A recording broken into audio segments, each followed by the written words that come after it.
अस्सलाम वालेकुम स्टूडेंट्स। मैं हूं मोहम्मद मसूद।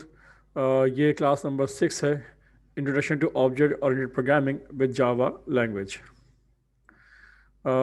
आज हम जो टॉपिक पढ़ेंगे प्रैक्टिकली हम उसको डेमोस्ट्रेट भी करेंगे, और वो टॉपिक है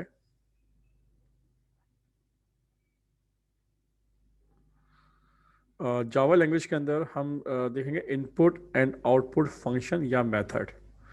तो आज हमने इसको लेकर स्टडी करना है, क्योंकि अब तक हमने सिंपल जावा के अंदर जो प्रोग्राम बनाया है वहाँ पर हमने जो है सिंपल एक आउटपुट फंक्शन यूज़ किया था, system out dot print line. तो उसको भी थोड़ा देखेंगे, और इनपुट कैसे लिया जाता है इसको भी देखा जाएगा।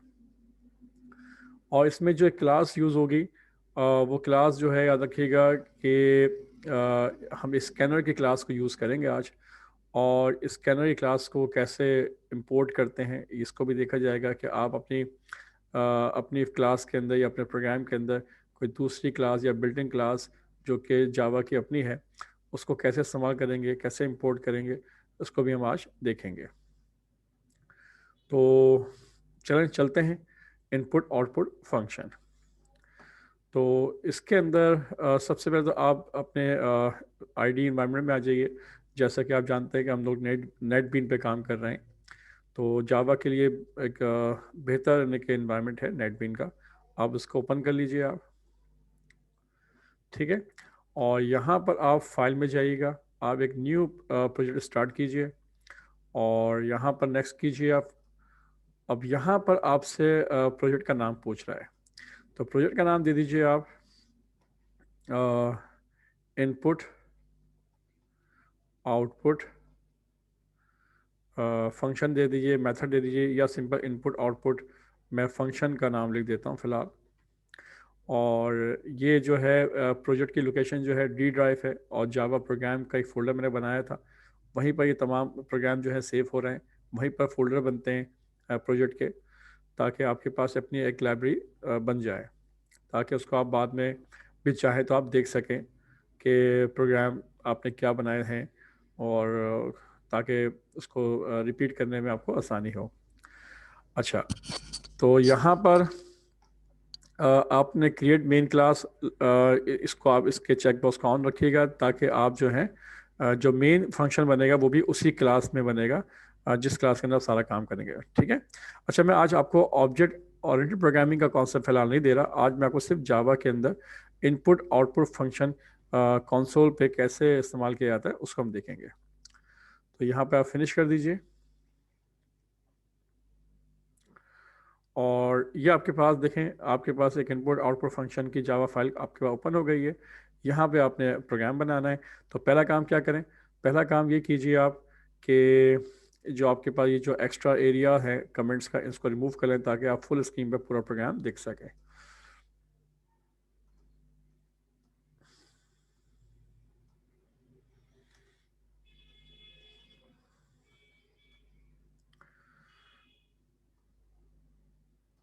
ठीक है जी।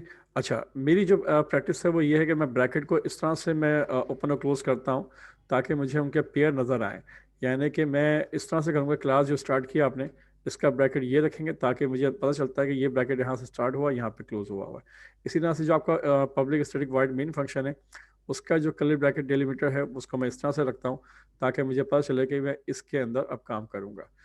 तो इससे मुझे ब्लॉक को देखने में और समझने में ज़्यादा आसानी होती है। तो मेरी प्रैक्टिस फ़िलहाल इस तरह से है। बाकी आप को जो बेहतर लगे आप वो कर सकते हैं, वो देख सकते हैं कि अगर चाहे तो ब्रैकेट को आप, जैसे ये बाय डिफ़ॉल्ट ऊपर था यानी कि क्लास के नाम के साथ ही, तो आप वहाँ पर भी रख सकते हैं। ओके जनाब, तो अब मुझे इस बाउंड्री में काम करना है। पहली बात, मुझे एक क्लास है हमारे पास स्कैनर की, जो उसके अंदर मेथड है इनपुट लेने के लिए, कि आप मुख्तलिफ मेथड इस्तेमाल कर सकते हैं। तो यहाँ पर लिखा मैंने स्कैनर,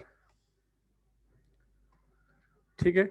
एक ऑब्जेक्ट क्रिएट किया मैंने, वो मैं कोई भी दे सकता हूँ, मैंने फ़िलहाल नाम दे दिया इनपुट के नाम से, और इक्वल टू न्यू, और उसका जो कंस्ट्रक्टर है वो दे दिया स्कैनर, और यहाँ पर सिंपल कर्ली ब्रैकेट लगा के इसमें मैंने एक और सिस्टम डॉट इन की जो एक फ़ाइल होती है, या ये भी लाइब्रेरी फ़ाइल है, क्लास है सिस्टम इनपुट और आउटपुट की, वो मैंने इसके साथ मैंने इसको अटैच कर लिया।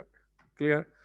तो स्कैनर, अच्छा अब स्कैनर की जो आपने क्लास जो है आपने ऐड की है, तो वो ये कह रहा है कि स्कैनर की फाइल जहाँ पर है, जहाँ इसकी क्लास बिल्ट हुई है, उसको आप क्या करें, यहाँ पर आप उसकी फाइल को, उसकी लाइब्रेरी को इसके साथ इंक्लूड करें। तो क्या करोगे आप, यहाँ पर आप कर्सर रखिए और कंट्रोल स्पेस बार जैसे ही देंगे आप, तो याद रखिएगा कंट्रोल स्पेस बार, मैं बार बार कह रहा हूँ कंट्रोल स्पेस बार। जब भी कोई क्लास अगर आप कोई इंपोर्ट करनी है, तो उस क्लास के आगे आप कंट्रोल स्पेस बार प्रेस करेंगे तो पूरी क्लास की लाइब्रेरी आपके सामने आ जाएगी। तो इसमें जो लाइब्रेरी आप देख रहे हैं वो है स्कैनर के साथ जावा डॉट यूटिलिटी। इस पे लाके आप जब आप एंटर करोगे तो आप देखिएगा टॉप के ऊपर यहाँ देखें import Java dot utility dot scanner की क्लास क्या हो गई है, इंक्लूड हो गई है, इंपोर्ट हो गई है। क्लियर। आपको याद होगा सी लैंग्वेज के अंदर हम जो है इंक्लूड किया करते थे कोई भी लाइब्रेरी फाइल्स, और जावा के अंदर जो हम इंपोर्ट करते हैं, मकसद उसका यही है। यहाँ पर भी क्या की जा रही है, एक फाइल इंपोर्ट की जा रही है, एक फाइल इंक्लूड की जा रही है।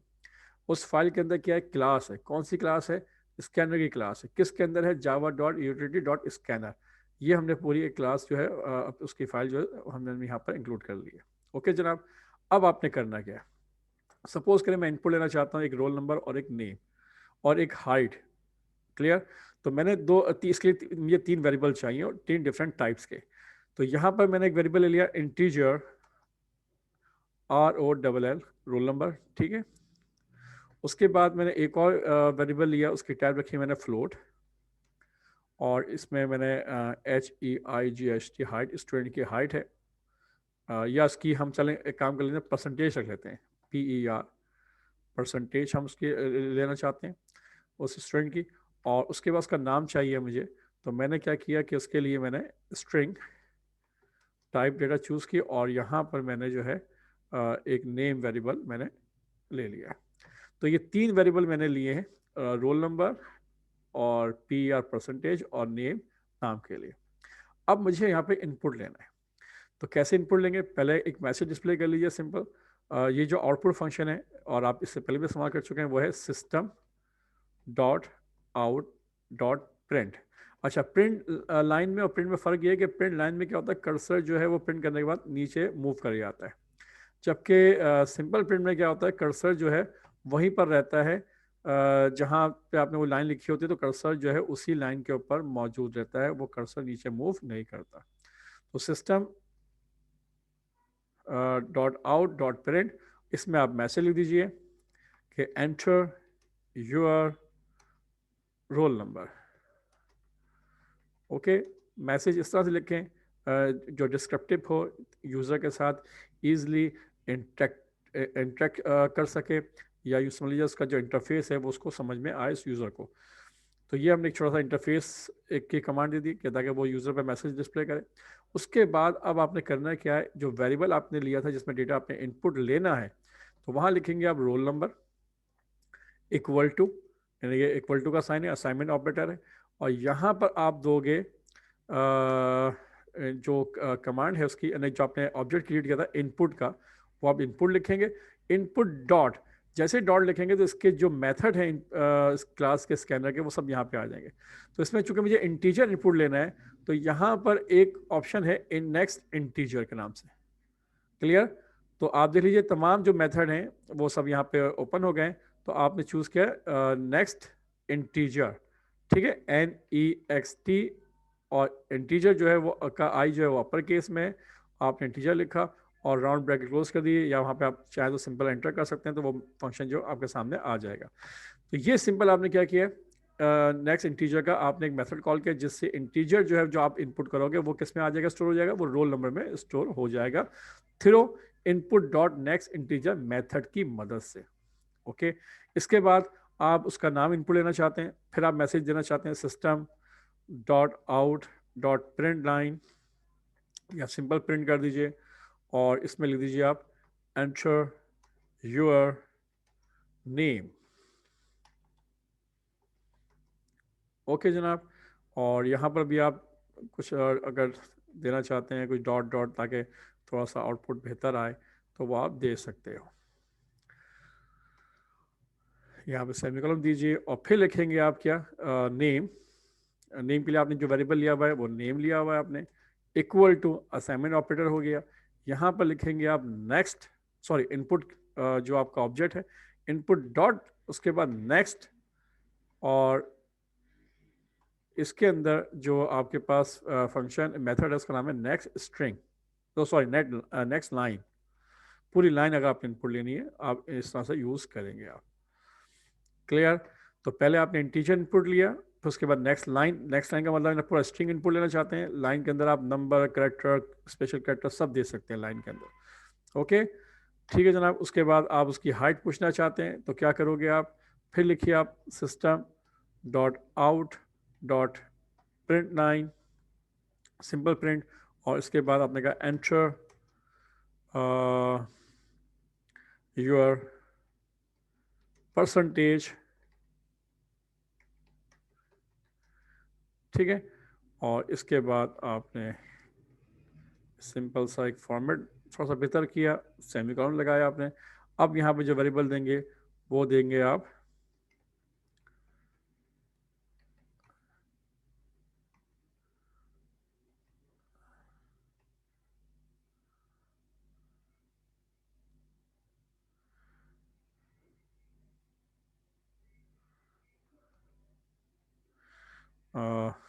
परसेंटेज का वेरिएबल PR इक्वल टू, और इनपुट जो आपने ऑब्जेक्ट क्रिएट किया था डॉट नेक्स्ट। और याद रखिएगा इसमें चूंकि फ्लोटिंग पॉइंट है तो जो मेथड है उसका नाम भी क्या है, फ्लोट है, नेक्स्ट फ्लोट। तो ये इस तरह से आप इनपुट लेंगे। इस बात का ख्याल कीजिएगा कि जिस टाइप का डेटा है उसी टाइप का मेथड भी आप इस्तेमाल करोगे आप, ठीक है। फ्लोट के लिए फ्लोट मेथड इस्तेमाल करेंगे, नेक्स्ट फ्लोट, और इंटीजर के लिए नेक्स्ट इंटीजर। अगर आपका डबल है तो नेक्स्ट डबल, अगर आपके पास शॉर्ट के है इंटीजर तो शॉर्ट। इस तरह के तमाम मेथड यहाँ मौजूद हैं, आप देख लीजिएगा। जब आप इनपुट लिखेंगे, मैं आपको सिंपल बता देता हूँ, ये सारे मेथड यहाँ मौजूद हैं। जैसे ही आपने लिखेंगे इनपुट और डॉट लिखेंगे तो ये देखें तमाम मेथड यहाँ पे लिखे हुए आएंगे। इनपुट, नेक्स्ट, यहाँ देख लीजिए नेक्स्ट बाइट है, नेक्स्ट बिग डेसिमल है, नेक्स्ट बिग इंटीजर है, नेक्स्ट बुलियन है, ठीक है। इसी तरह से नेक्स्ट डबल है, नेक्स्ट फ्लोट है, नेक्स्ट इंटीजर है। इस तमाम के तमाम यहाँ पे मौजूद हैं। नेक्स्ट लाइन है, नेक्स्ट लॉन्ग है। अच्छा, इनकी टाइप क्या है, आगे देखें टाइप भी मेंशन हो रही है, यहाँ पे नोट कीजिएगा। ये देखें स्ट्रिंग लिखा हुआ है, यानी कि ये जो डेटा है ये स्ट्रिंग इनपुट लेता है। ये क्या है, इंटीजर, ये इंटीजर इनपुट लेता है। तो उनके तमाम जो टाइप है वो यहाँ पर लिखी हुई भी आ रही है कि किस किस्म का डेटा जो है वो इनपुट लेता है। और उसके अलावा उसके अंदर आर्गुमेंट है या नहीं वो भी लिखा हुआ है। यानी आप इसके अंदर अगर सिंपल नेक्स्ट लिखा हुआ है इसका मतलब कि इसमें कोई आर्गुमेंट नहीं है और ये सिंपल स्ट्रिंग इनपुट लेता है।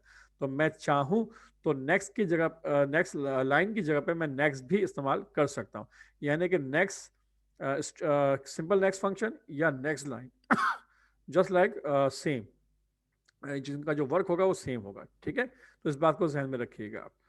ओके, तो ये मैंने आपको समझा दिया, हमें तमाम फंक्शन मौजूद हैं। अब आपने करना क्या है, इसको प्रोग्राम को रन करते हैं और देखते हैं इसका आउटपुट किस तरह से डिस्प्ले होता है।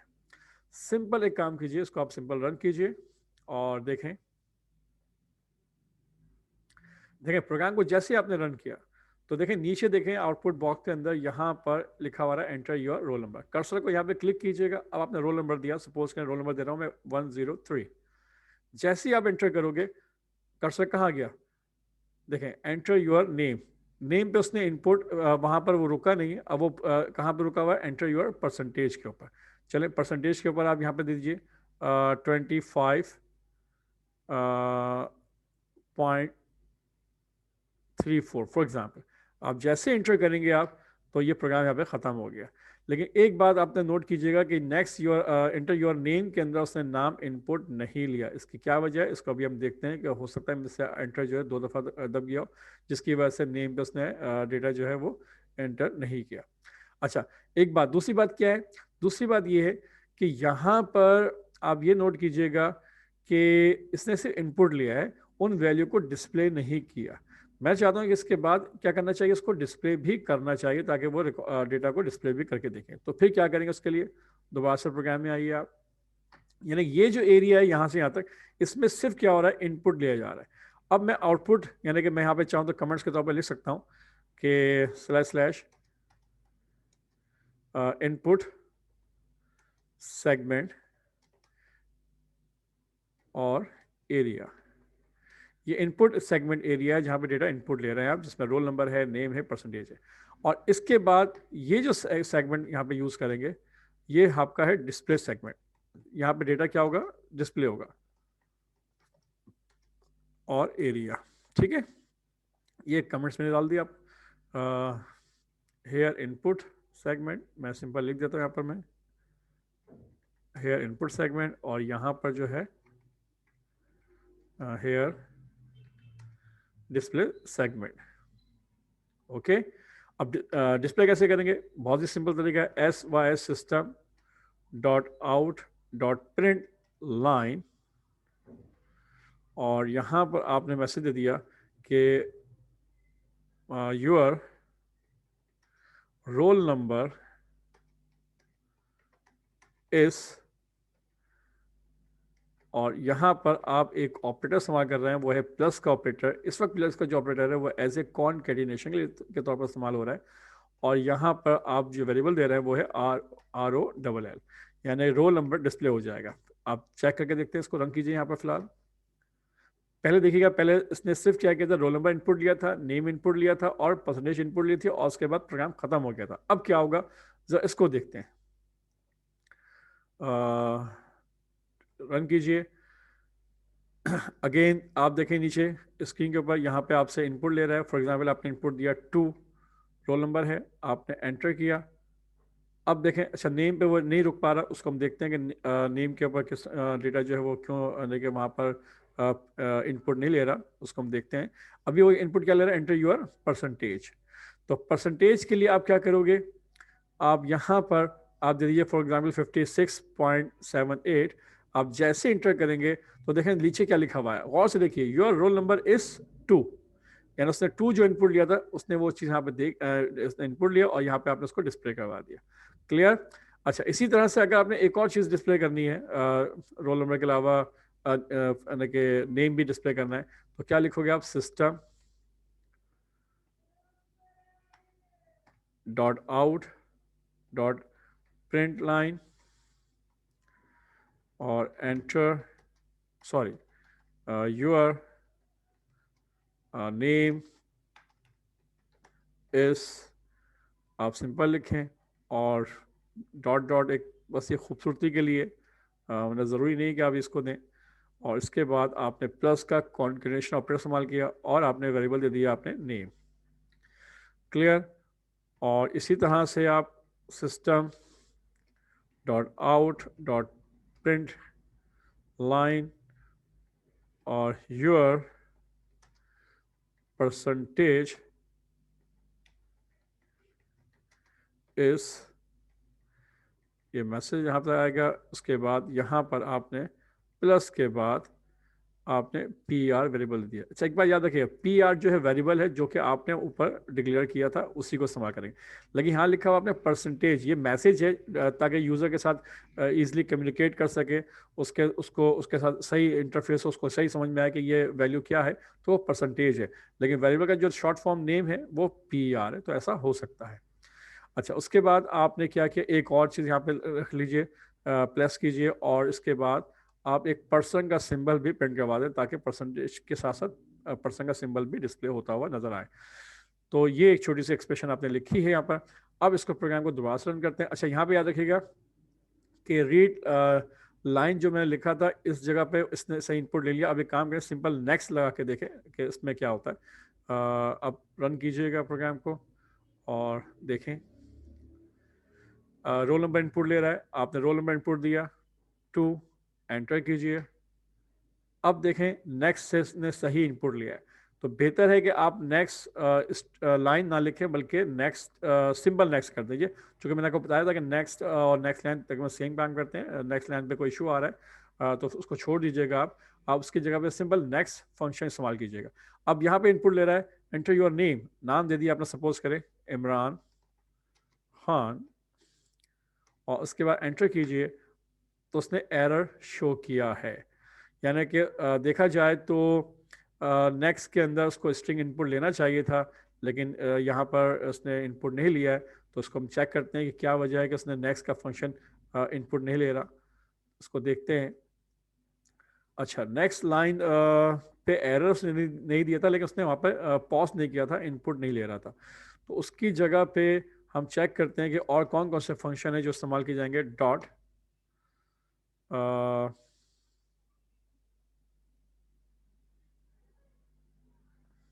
नेक्स्ट, एक काम कीजिए ज़रा, नेक्स्ट लाइन को ज़रा।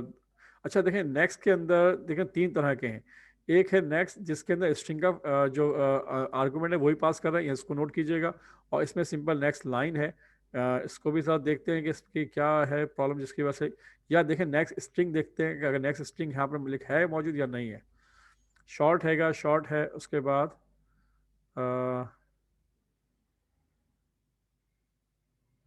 नहीं है इसका। तो चलें नेक्स्ट लाइन को दोबारा से चेक करते हैं। नेक्स्ट लाइन,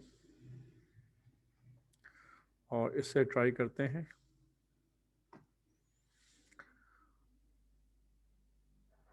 रन कीजिए। ठीक है, यहाँ पे दे दिया 2 और एंटर कीजिए। उसके बाद देखें वो नेम पर रुका नहीं है, उसको हम फिलहाल देख लेते हैं कि क्या वजह है। वैसे है तरीकाकार यही, लेकिन चूंकि हम इंटीजर और फ्लोट और स्ट्रिंग वैल्यू हम दे रहे हैं, तो मे बी यहाँ पे थोड़ा सा कुछ प्रॉब्लम आ रही है जिसकी वजह से हम वो नेम जो है इनपुट नहीं ले पा रहा। खैर उसको हम देखते हैं। फिलहाल अभी आप देखिए इंटीजर परसेंटेज, परसेंटेज में आपने फिलहाल लिखी 65.78। अब जैसे आप एंटर करोगे तो नोट कीजिएगा, जैसे आपने एंटर किया तो देखें लिखा हुआ your roll number is this. नाम चूंकि वो इनपुट नहीं ले सका था, तो उसको हम अभी देख लेंगे कि उसमें क्या मसला है, कि किस वजह से वो इनपुट नहीं ले पा रहा। और उसके बाद देखें इंटर योर परसेंटेज इस के अंदर जो आपने दी थी 65.78, वो यहाँ पर लिखा हुआ आपको आ रहा है। क्लियर? तो ये एक कॉन्सेप्ट था इनपुट एंड आउटपुट के लिए, कि जो भी जिस टाइप का डेटा आपने इनपुट लेना है उसी टाइप का आपने मेथड भी इस्तेमाल करना होगा। क्लियर? तो अभी मैं इसको आपको बताता हूँ कि बेसिकली अगर स्ट्रिंग अगर इनपुट लेना चाहे तो कैसे लेंगे। अच्छा, एक काम कीजिए, फिलहाल मैं एक काम ये करता हूँ कि यहाँ पर जो रोल नंबर है उसको ऐसा करते हैं कि हम कट करते हैं यहाँ से, इनपुट नेम के बाद इनपुट लेते हैं। पहले हम नेम इनपुट लेंगे, उसके बाद हम इंटीजर इनपुट लेंगे। तो देखते कि क्या होता है। फिलहाल हमने सिर्फ जो इंस्ट्रक्शंस हैं उनको हमने ऊपर नीचे करके देखा है, बाकी सब कुछ वैसा का वैसा ही है। प्रोग्राम को एग्जीक्यूट करते हैं ज़रा। अब देखें वो एंटर योर नेम पे रुक तो गया, ठीक है। तो चेक करते हैं, यहाँ पर आपने नाम दिया आसिफ और एंटर कीजिए। अब वो आपसे ले रहा है रोल नंबर, आपने रोल नंबर दिया सपोज करें 34, और अब आपसे पूछा परसेंटेज, परसेंटेज आपने दी सपोज करें 67.90। एंटर कीजिए। तो अब देखें रोल नंबर लिखा हुआ आ रहा है 34, नाम आपका आ रहा है आसिफ, और परसेंटेज क्या आ रही है आपकी 67। बहरहाल उसने अभी प्रोग्राम बिल्कुल ओके कर लिया, लेकिन ये थोड़ा सा मैं इसको बताऊंगा कि किस तरह से अगर कभी ऐसा हो सकता है। ज़रूरी नहीं है कि हमेशा स्ट्रिंग को टॉप पर ही इनपुट लिया जाए। कभी कभी ऐसा भी होता है कि इनपुट जो है वो स्ट्रिंग इनपुट जो है वो बाद में लेने की ज़रूरत पड़ जाए, पहले कुछ और वैल्यू इनपुट ली गई हो। तो फिर उस वक्त हम क्या करेंगे, उसको मैं आपको अभी मैं बताता हूँ कि किस तरह से उसको आपने यूज़ करना है। फिलहाल मैंने आपको प्रोग्राम अभी इस तरह से कीजिएगा कि जो स्ट्रिंग वैल्यूज़ आपने इनपुट लेनी है उनको पहले इनपुट ले लीजिएगा। जो इंटीजर या फ्लोट या दूसरी और टाइप की वैल्यूज़ हैं उनको अगर इनपुट लेना चाहता तो उनको आप फिलहाल बाद में इनपुट ले लीजिएगा। ओके जनाब, तो ये एक काम फिलहाल आप कर लीजिए और इस प्रोग्राम को चला के देख लीजिए। इंशाल्लाह मैं आपको थोड़ी ही देर के अंदर बताता हूँ कि किस तरह से आप, अगर ऐसा कोई मसला आ जाए कि पहले स्ट्रिंग लिया जाए फिर बाद में इंटीजर लिया जाए, तो कैसे आप इनपुट लेंगे। ओके, तो जी तो फिलहाल ये कीजिएगा आप कि अभी जितने भी प्रोग्राम आप बनाएंगे उसमें आपने करना ये है कि आप जितनी भी स्ट्रिंग वैल्यूज़ हैं वो आप पहले इनपुट ले लीजिएगा, और उसके बाद जो डिफरेंट टाइप्स की यानी कि वैल्यूज़ होंगी जैसे लाइक इंटीजर है या फ्लोट है, डबल है, उनको आप बाद में इनपुट ले लीजिएगा। तो प्रोग्राम आपका बिल्कुल सही चलेगा। और अगर आप बीच में कहीं स्ट्रिंग इनपुट लेंगे और पहले आप इंटीजर या आप फ्लोटिंग पॉइंट वैल्यू लेंगे तो उसमें आपको इस तरह की प्रॉब्लम्स आएंगी कि जो नेक्स्ट स्ट्रिंग वैल्यू होगी वो स्किप हो जाएगी, उसको इनपुट वो नहीं ले पाएगा। क्लियर? अच्छा, उसका सोल्यूशन क्या है, उसका हल क्या है अगर ऐसा करना चाहें? तो नेक्स्ट क्लास में इंशाल्लाह मैं आपको बताऊंगा कि किस तरह से हम जो है डेटा को जो इनपुट लेंगे वो लेंगे हम किसमें, स्ट्रिंग के अंदर। क्लियर? तमाम का तमाम। और फिर उसको फिर बाद में हम कन्वर्ट कर लेंगे कि हमें किस टाइप में डेटा चाहिए, यानी कि हम उसको इंटीजर में लेना चाहते हैं या उसको हम फ्लोट में लेना चाहते हैं। बेसिकली अगर देखा जाए तो नॉर्मली डेटा हमेशा इनपुट जो लेते हैं वो स्ट्रिंग फॉर्म में ही लेते हैं, और फिर बाद में उसको कन्वर्ट किया जाता है कि जो भी आपकी डिज़ायर रिक्वायरमेंट होती है कि डेटा किस में कन्वर्ट करना है, इंटीजर में करना है या फ्लोट में करना है, तो फिर हम उसको उसके लिए हम टाइप कास्टिंग का कॉन्सेप्ट है वो मैं आपको इंशाल्लाह नेक्स्ट क्लास में बताऊंगा। इतनी सी बात याद रखिएगा कि एक साथ यानी कि अगर आप डिफरेंट यानी कि टाइप्स को यूज़ करना चाहें तो अगर बीच में स्ट्रिंग को अगर आप यूज़ करेंगे तो इस तरह का एक प्रॉब्लम, इस तरह की प्रॉब्लम्स आएंगी कि उसको वो इनपुट वो नहीं लेगा और उस लाइन को वो स्किप कर जाएगा। तो फिलहाल अभी इसको दूर करने के लिए, प्रोग्राम की लॉजिक को समझने के लिए, सीखने के लिए जावा को फिलहाल ये कर लीजिएगा आप कि इस जो स्ट्रिंग वैल्यूज़ हैं उनको आप टॉप पे इनपुट ले लीजिएगा, बाद जो दूसरी और डिफरेंट वैल्यूज़ हैं उनको आप जो है वो आप बाद में इनपुट ले सकते हैं। इंटीजर है, फ्लोट है, डबल है, तो ये इस तरीके से भी आप इसकी प्रैक्टिस करें। ठीक है, नेक्स्ट क्लास के अंदर इंशाल्लाह मैं आपको टाइप कास्टिंग का कॉन्सेप्ट दूंगा, तो उसमें फिर आपको बताऊंगा कि किस तरह से इनपुट लिया जाएगा, चाहे उसमें कोई भी हो, यानी कि आप पहले इंटीजर दें, बाद में स्ट्रिंग दें, या पहले स्ट्रिंग दें या बाद में इंटीजर दें या फ्लोट दें, कुछ भी दें, तो उसकी तरतीब यानी कि मैटर नहीं करेगी। क्लियर? क्योंकि तमाम का तमाम जो डेटा होगा वो स्ट्रिंग में ही इनपुट लिया जा रहा होगा। ओके, ठीक है, यानी हम सिंपल नेक्स्ट लाइन ही इस्तेमाल करेंगे, हम नेक्स्ट इंटीजर या नेक्स्ट फ्लोट इस्तेमाल नहीं करेंगे। और उस लाइन में डेटा इनपुट लेने के बाद फिर उसको हम कन्वर्ट कर लेंगे जो भी हमारी रिक्वायरमेंट होगी। ओके जनाब, तो इंशाल्लाह इसको हम नेक्स्ट क्लास में देखेंगे इस प्रैक्टिकल को। तो आज हमने फिलहाल इनपुट लेकर देखा है कि किस तरह से इनपुट लिया जाता है। इसमें हमने स्कैनर क्लास को देखा है कि स्कैनर क्लास किस तरह से इंपोर्ट की जाती है अपनी जो भी आपका प्रोग्राम होता है, किस तरह से आप इंपोर्ट करते हैं वो भी आपने देख लिया। इसमें याद रखिएगा जो भी क्लास आप इंपोर्ट करेंगे, अगर वो क्लास का नाम याद नहीं हो तो आप क्या करें, कंट्रोल स्पेस बार प्रेस करेंगे तो उससे रिलेटेड जो भी लाइब्रेरी फाइल्स होगी वो लिखी हुई आ जाएगी, उसको आप उस पर क्लिक करेंगे तो वो फाइल आपके ऊपर टॉप के ऊपर इंपोर्ट हो जाएगी। क्लियर? तो स्कैनर की जो लाइब्रेरी फाइल्स है याद रखिएगा java.utility.scanner के नाम से है, इसको जहन में रखिएगा। अगर आप इसको शुरू में ही आप इंपोर्ट कर लेंगे तो फिर यहाँ पे वो रेड लाइन जो बनी हुई आई थी वो नहीं आएगी उस वक्त, और प्रोग्राम आपका बिल्कुल ओके चलता रहेगा। क्लियर? और अगर आप पहले से आप बाद में अगर आप यानी कि आपने स्कैनर की क्लास आपने यूज़ कर ली है और रेड लाइन बनी हुई आ रही है, तो फिर क्या करेंगे, उस जो क्लास के ऊपर नाम है उसका आगे कंट्रोल स्पेस बार प्रेस करेंगे तो वो उसकी जो लाइब्रेरी फाइल है वो आपको नज़र आ जाएगी, उसको फिर आप इंपोर्ट कर सकते हैं। क्लियर? तो इंशाल्लाह अब नेक्स्ट क्लास में हाजिर होंगे, तब तक के लिए अल्लाह हाफिज़।